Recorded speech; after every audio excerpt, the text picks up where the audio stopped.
All right. Well, we've gone through repentance as one of the values that each person, each disciple, accepts the responsibility for repenting. And we have done a little bit about the holiness expectation that we have. Every disciple accepts the responsibility for becoming as holy as God expects him to be. And so tonight we're going to talk about agape love. And the places in which we get that sort of idea is in Matthew 5:48. He begins it by saying, "You've heard the old timers say that you shall love your neighbor and hate your enemy. But I say to you, love your enemy, pray for him."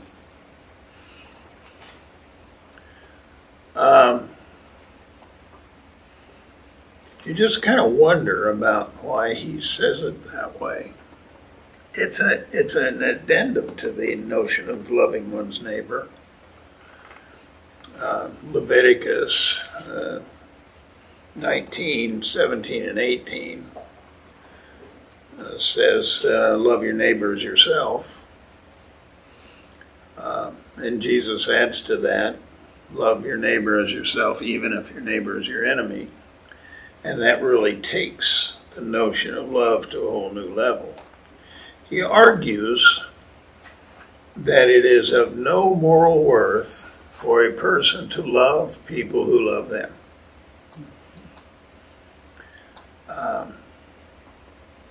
You can really look at love when you will for the best interests of everyone, including your enemy. And that is, I think, exceptionally difficult. But it's a character trait. And so it would become important for us to investigate what love is. Now, in order to think about that, we need to understand something about the love of God in the Old Testament. The Hebrew words for love, ahav is one word for love in Hebrew. Chesed is another word for love, loving kindness in the Old Testament. But the prominent Greek word for love was the word eros. And the Greek word eros shows up in English in the notion of erotic, eroticism. And a guy by the name of Ethelbert Stauffer did a study of this and found out that the notion of agape, which is the word that Jesus uses now instead of eros, he doesn't use eros, he uses agape, and that the word agape does not occur in pre-biblical Greek. You can't even find it. So, would you translate out of Hebrew into Greek the love of God with eros of God? Well, eros means you exist for me. Your primary existence is to serve my interests. And the minute you stop serving my interests, our relationship is over. You exist for me. Now, how long does it take to figure that out, that is very, very dysfunctional? Yeah. Not very long. It won't take long, because if each person is pursuing a relationship in which the other one meets my needs, then sooner or later that relationship is going to break down. Mm-hmm. Yeah.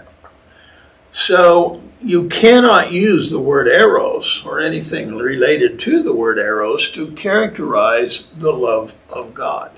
So the Septuagint translators, these are the people who translated the Hebrew into the Greek text. It's called the Septuagint.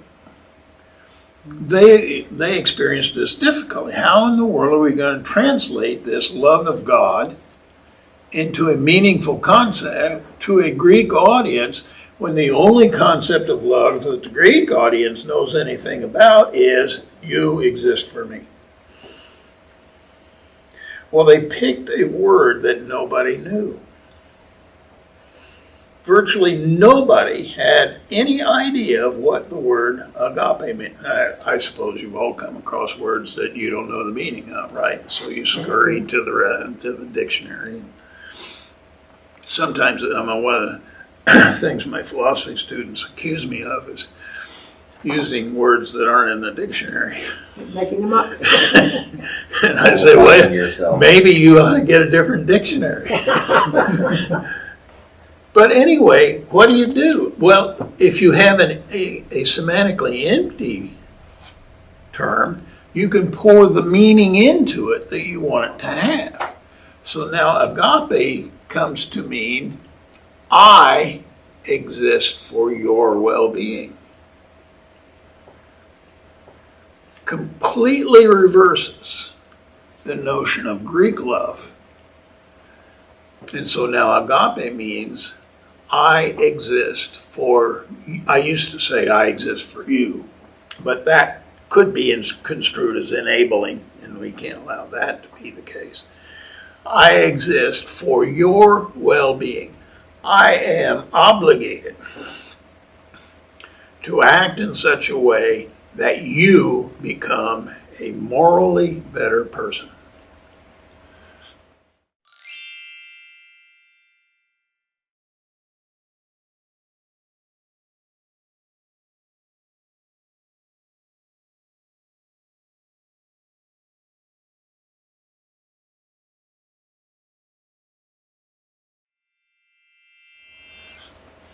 So whatever those actions are the things that I am morally obligated to do. Now that raises a question. What are the constituent elements of agape? In what does the notion of agape consist? Well, I got to thinking about that, and I remembered that Jesus was asked on several occasions, what is the greatest commandment in the law? I wondered, how many times was he asked that question? Well, we only have a few cases that it's actually recorded in the New Testament, but I'm thinking, given the Pharisees' point of view about 613 different commands that must be kept if you are going to be worthy of God's blessing. Mm. Now they ask, oh, which one's the greatest? Well, you know they're trying to trap him. Because any one that he chooses out of 613, they're going to be objecting to him on the basis of the 612 he didn't choose. So how does he thread this needle? Well, he picked two verses. The first one is in Deuteronomy 6:5. It's called the Shema Israel. Hear, O Israel. Shema, word for hear, Israel. Hear, O Israel. The Lord our God is, do you know it? One. And you shall love the Lord your God with all of your heart, with all of your soul, and with all of your strength. I want you to note that there's only three characterizations of love in that 6:5. Jesus quotes it, one of the most sacred texts in the entire Hebrew Bible. Deuteronomy 6:5, the Shema Yisrael. You shall love the Lord your God with all of your heart, soul, mind, and strength. And when I first discovered that, I mean, it's been there all the time. I don't know why I didn't pick up on it. What's he doing inserting the word mind in there? Where does he get off doing that? You don't tamper with one of the most sacred passages in the Torah. So I begin to think about that. And I've begun to think that love is not emotive. It may have an emotive dimension to it, but it's not a feeling. It is a cognitive commitment to moral duty, to holiness. It is cognitive. So now I'm beginning to think, is there a way for me to characterize what agape is in a way that might make some sense for the way a discipleship can grow?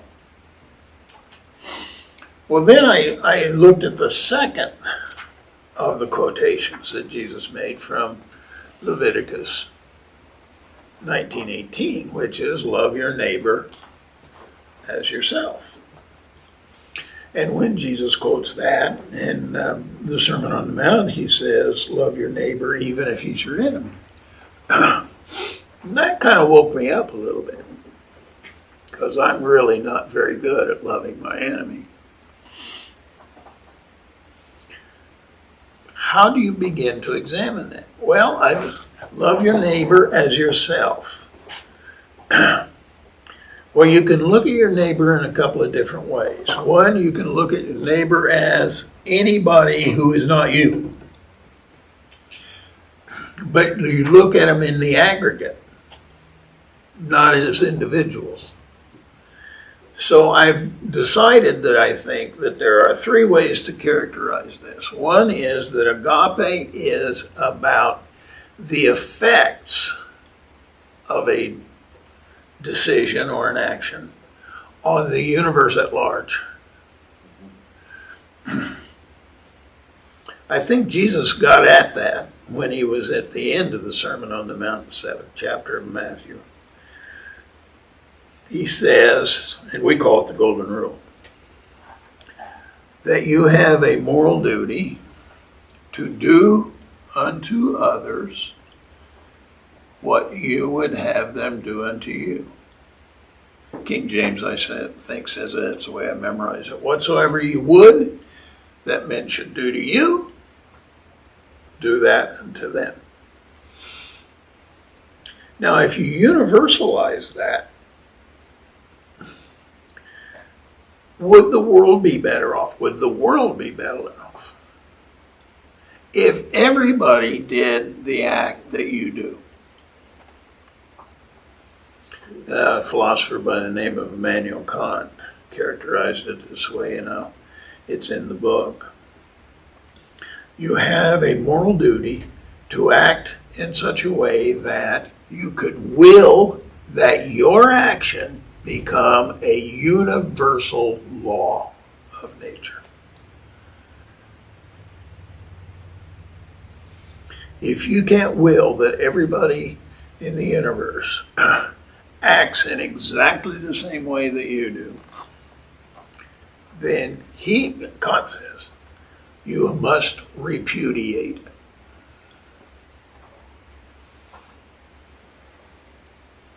I can see some questions on people's faces.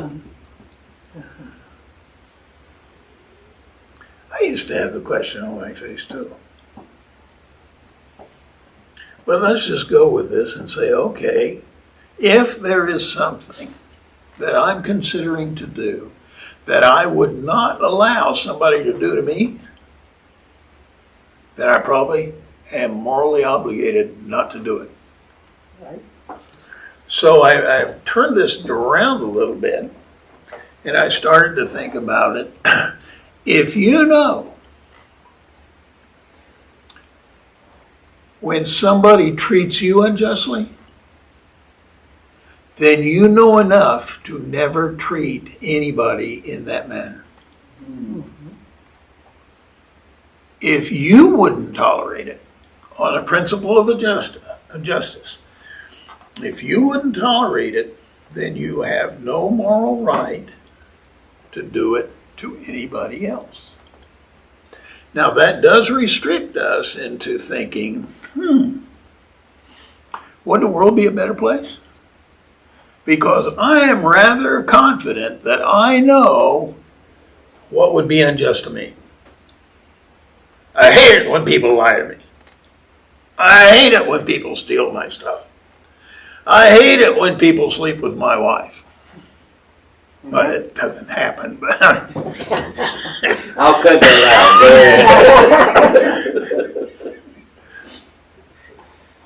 But I think it's a good principle, and it's a biblical principle. Whatsoever you would that men should do unto you, that's this positive statement.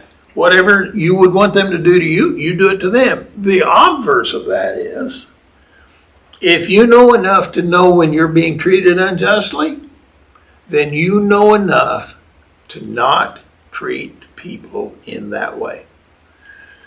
So we're going to call that the effects condition of agape. What are the effects that will occur given some action or other? So we've come up with two maxims.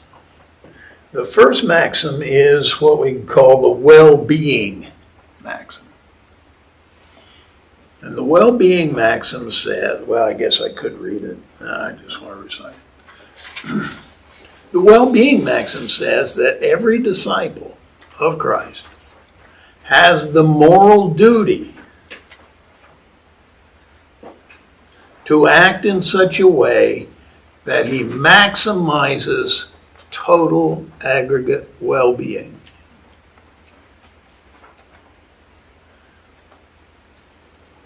So when we deliberate about something, the first thing we're going to consider, what are the ultimate effects, given all that we know about whatever, and particularly with regard to whether or not we want to be treated the way we're thinking about treating somebody else. We always have the moral duty to maximize human well-being. Now there is an other side of that, and that is that we have a moral duty. It's called the minimization of misery maxim. You love all those M's. Minimization of misery maxim, and that is that you have to act in such a way that the effects of your action will diminish the total aggregate amount of misery in the universe.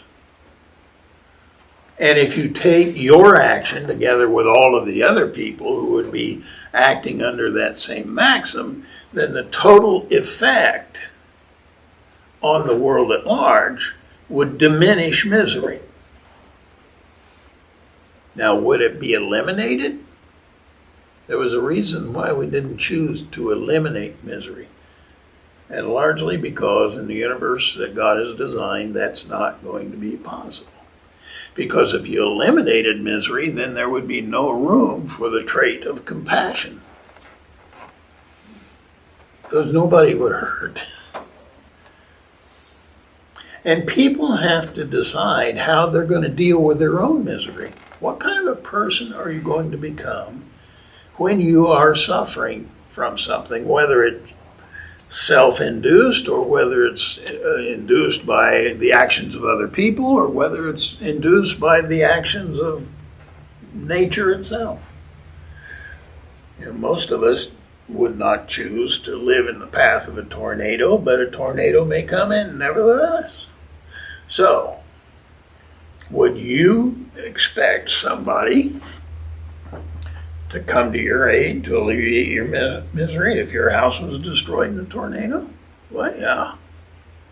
Well, then what did that just obligate you to do?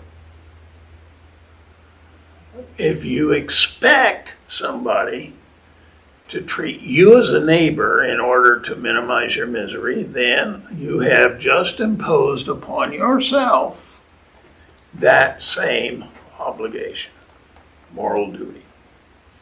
So those are the effects dimension 2 maxims. The maxim of maximizing well-being, and the other one to minimize misery. Now we come to what I'm going to call the neighbor condition. Love your neighbor as yourself. Well, how do you love your neighbor? Well, the interesting thing is he doesn't talk much about loving yourself. And I think there's a reason for that. Because we are all pretty clear about what loving yourself is. Whatsoever you would that men should do to you, do ye unto them. And when we turned it around, if you know what it is to be treated unjustly, that would not be someone loving yourself. So if your neighbor has a responsibility for treating you with well-being, then you have the same reciprocal reply. All right, so now let's look at the neighbor. And I think there are 3 maxims that govern our interaction with a neighbor. The first one is what I call the dignity and respect maxim. Every disciple of Christ has the moral duty in virtue of agape, in virtue of love, to treat every human being with dignity and respect, whether he is your enemy or not. Whether he is your enemy, your wife, your children, your friends, everybody in the universe deserves to be treated with dignity and respect. One of the ways I will refer to Immanuel Kant again, he talked about it. He said that everyone has a moral duty to treat every rational being, that's the way he talked about humans, every rational being as an end in itself and never as a means to an end. I can't use people. I can cooperate with them and they can cooperate with me. We can agree on doing certain kinds of things. But even that agreement and that association has to be towards developing the moral good. Now, this is going to be tough.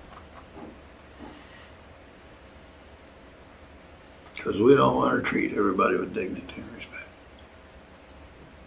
Because many people don't deserve it. Somebody in the convenience store is gruff with us. Well, we've got a right to be rude back, right? No, we don't. Treat yourself, treat everyone the way you expect to be treated. Whether they treat you that way or not, completely irrelevant. So the way you treat your neighbor is you treat them with dignity and respect, no matter what. Mohandas Gandhi seemed to have understood this. His way of forcing the British Empire to forsake the governance of India was to do 2 things. He would not cooperate with any law that was unjust. And he would never commit any violence. So it was nonviolent, non-cooperation. That characterized the whole view that Gandhi. Now, where do you suppose Gandhi got that? If someone slaps you on the right cheek, turn to him also to the left. If a man takes your cloak, give him your tunic too. If he forces you to march with him 1 mile in carrying his bags, go with him too. I knew this always was problematic to me. I suppose it still is. Resist not evil. You see, I carry a Sharpie around when I'm reading my Bible, and if I get passages like that I don't really like, then I just rub that out. We just have a more sophisticated way to do it than Sharpie. We just ignore the texts that we're uncomfortable with. Resist not evil. Resist evil, resist not evil. Yeah. The presence of that negatory there probably is pretty significant. But we'll save a discussion for that another time. He did say that. The second maxim, the first maxim treats everybody with dignity and respect. The second maxim is what I call the advocacy maxim. And that is that every disciple has the moral duty to agape, to be an advocate for things that are true, things that are right, and things that are good. Now we can delve into what the nature truth is. Pilate asked the question of Jesus, what is truth? Because Jesus said, anybody who hears my voice has his source in the truth. And Pilate sort of cynically says, what is truth? What is truth? Well, in the book I'm going to talk about it. I don't really want to talk about it here now, but truth is essentially this. When you say something, you use your language to formulate something about the world at large. If your language accurately characterizes the way the world is at large, then your statement is true. So truth is a function of statements. It's a function of the accuracy of a linguistic representation of the way the things are in the real world. Christians have a duty to make sure the way they talk accurately represents the way the world actually is.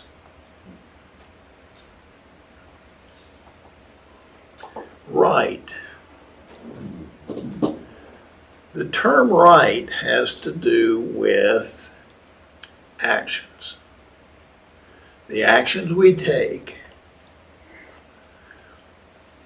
and the effects that they cause. So if I undertake an action which has an adverse effect, then I have undertaken an action which is wrong.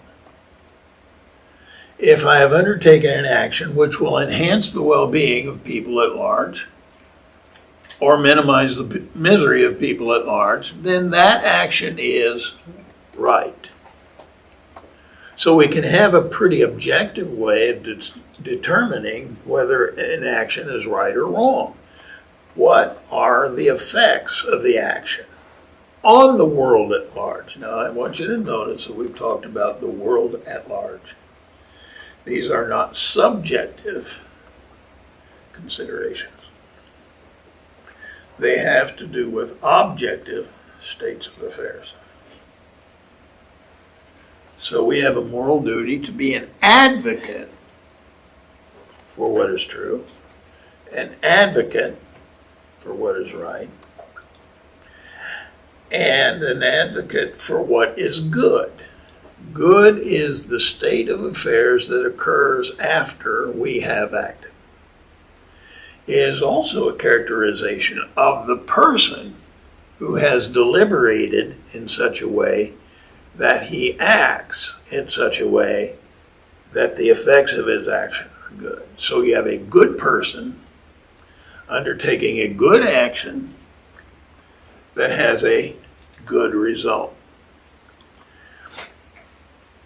That's probably the most comprehensive aspect of what agape is. Agape is a devotion to being an advocate for things that are true, right, and good. The third maxim in the neighbor condition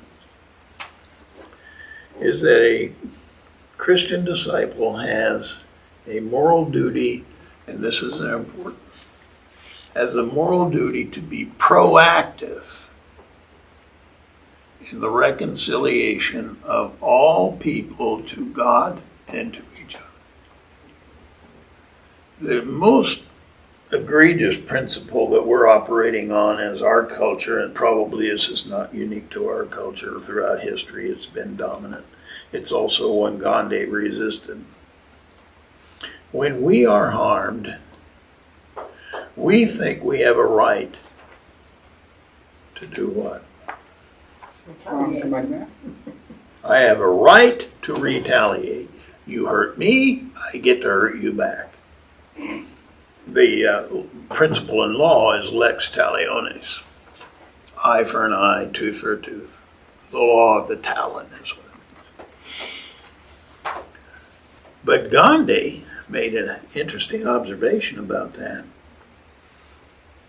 When Hindus and Muslims began fighting with each other, the excuse was given, well, you know, they've hated each other for years and they've been harmed by each other for years, where they're only doing an eye for an eye.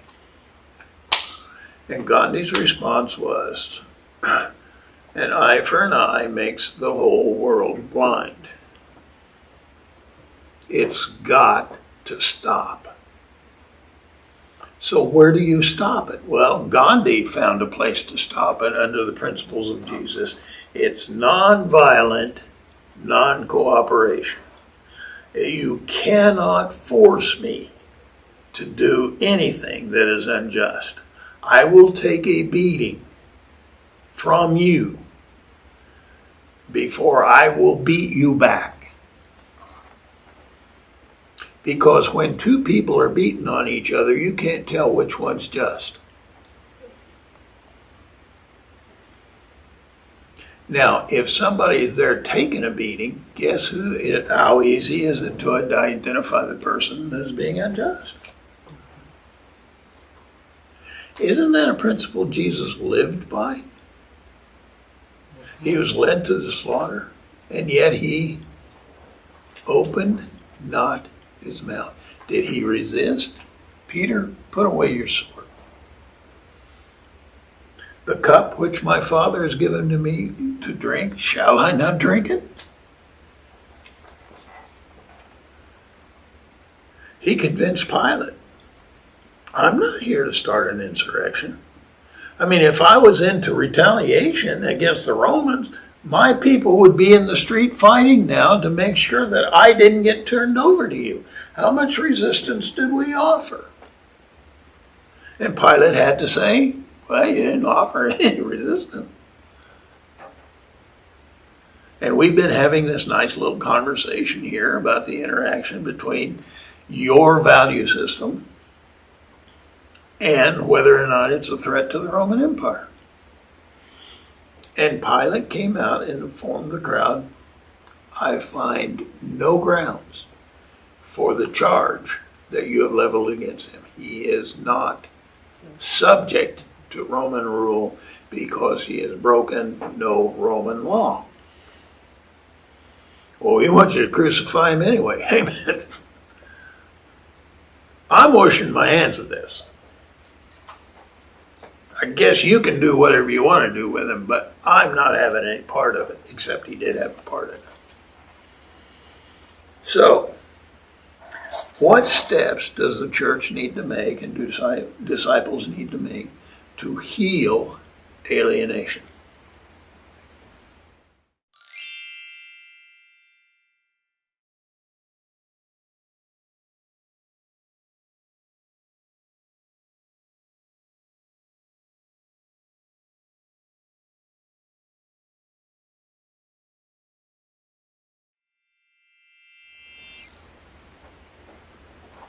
And I'm not sure that we're psychologically prepared to fulfill that commandment.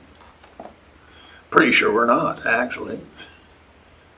Because we think we have a right to retaliate.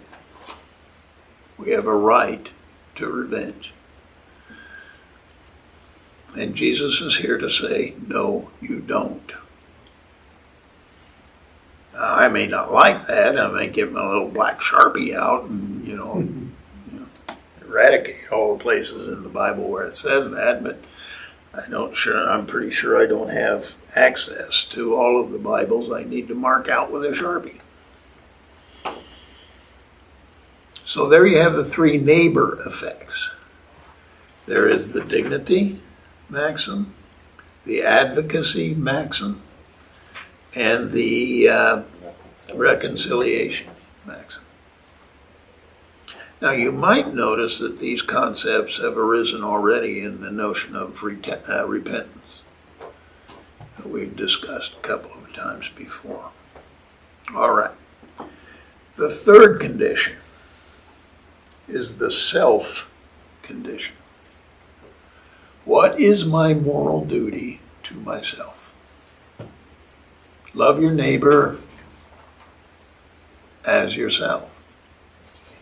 So what would maximize the well-being of the self?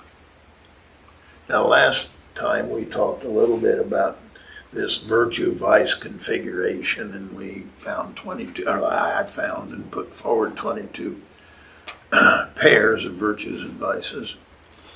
Did a little math and came up with 4,194,304 possible combinations of 22 pairs. That led me to conclude, I don't know what my configuration is now if I had a numerical scale from somebody who had all of the virtues and none of the vices. That's one of the possibilities, right? And somebody who had all of the vices and none of the virtues. I'm thinking maybe Satan would qualify.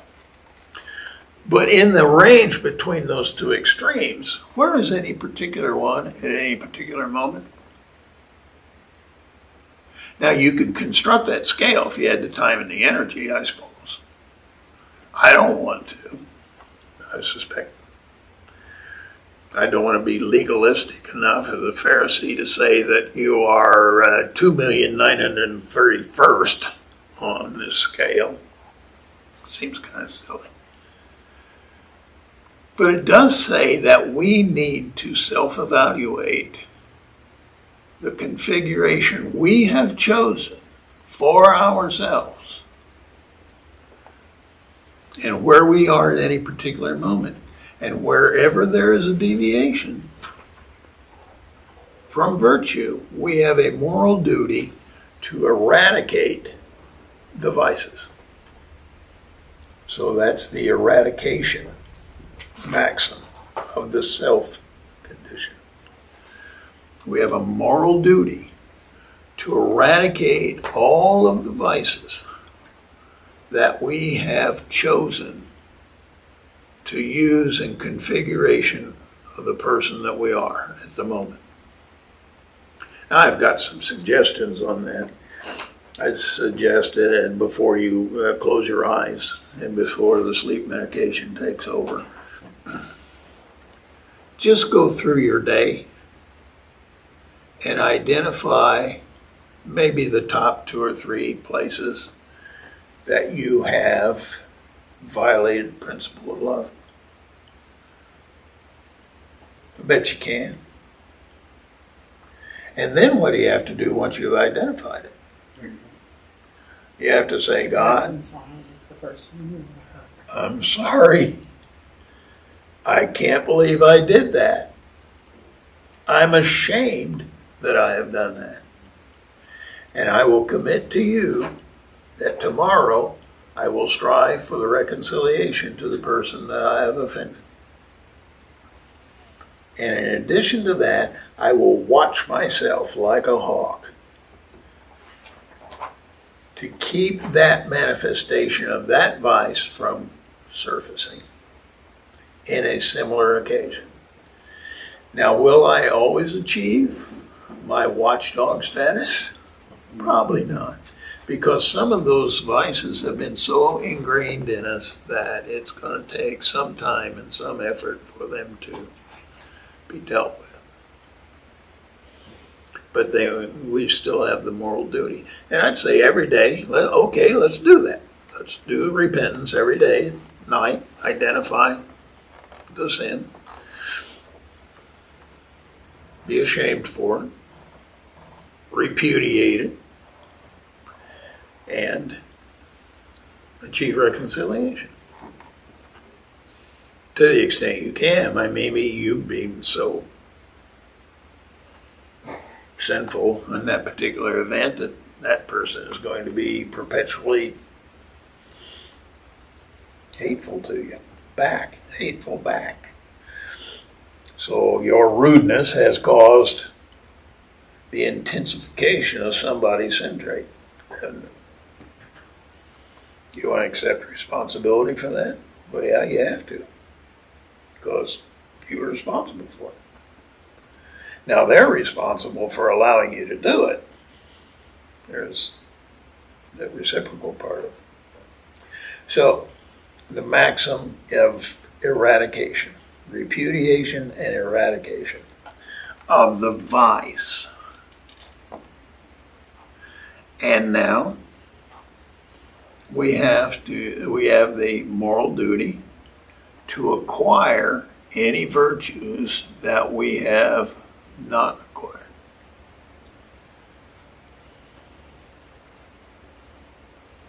You're impatient. All right, what are you going to do about it? You're a liar. What are you going to do about it? You're a How can you thief. say that you're responsible for allowing someone else to do something?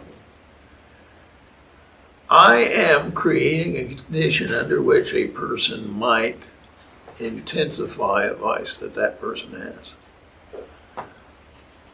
And we're going to get in a fight, either psychologically or I hope not physically, but.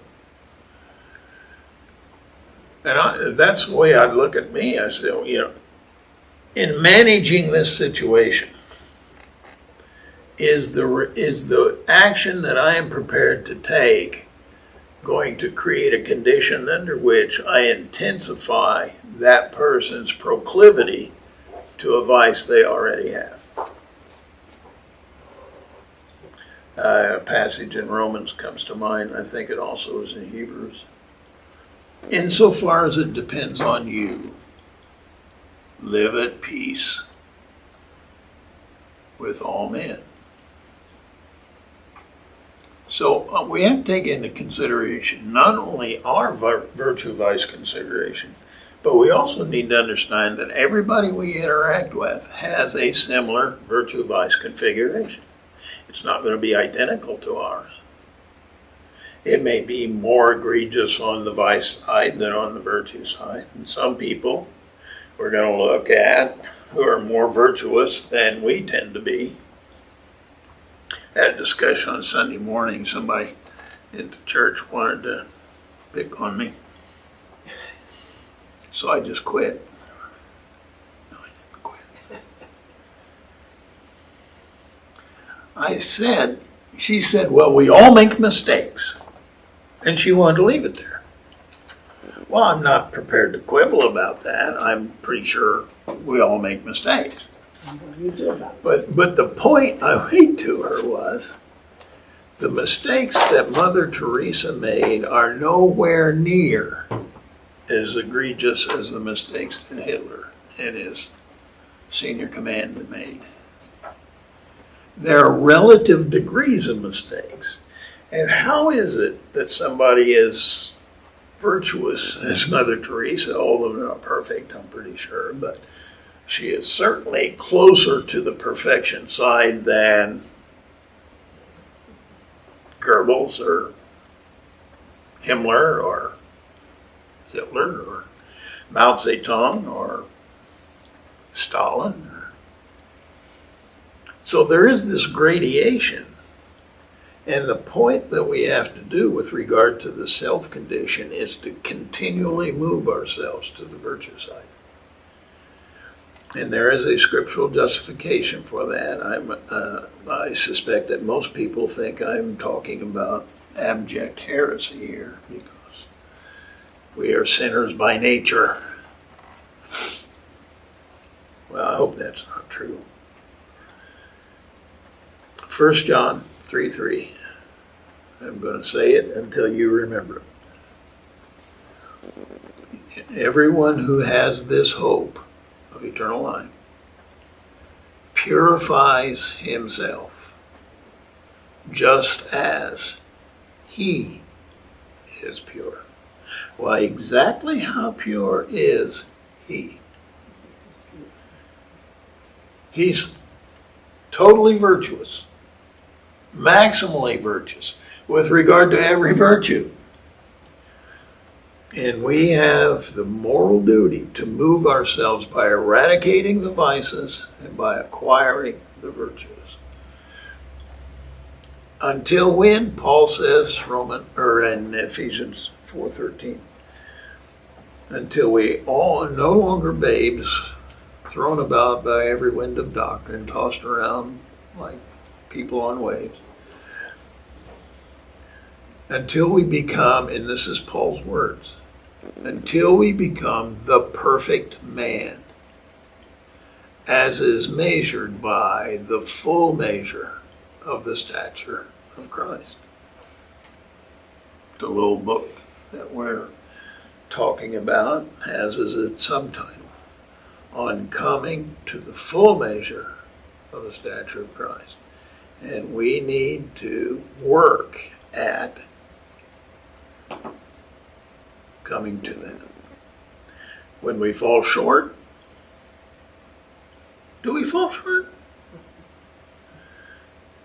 When we fall short and we start beating up on ourselves, you can just imagine Jesus walking up beside you and putting his arm around you and says, yeah, you did wrong. Yeah, you did wrong. But it's okay, because all I need to know is, are you going to continue the good faith effort to come to the full measure of the stature of Christ? And if that good faith effort is there, I've got more grace than you'll ever need. And that's good news.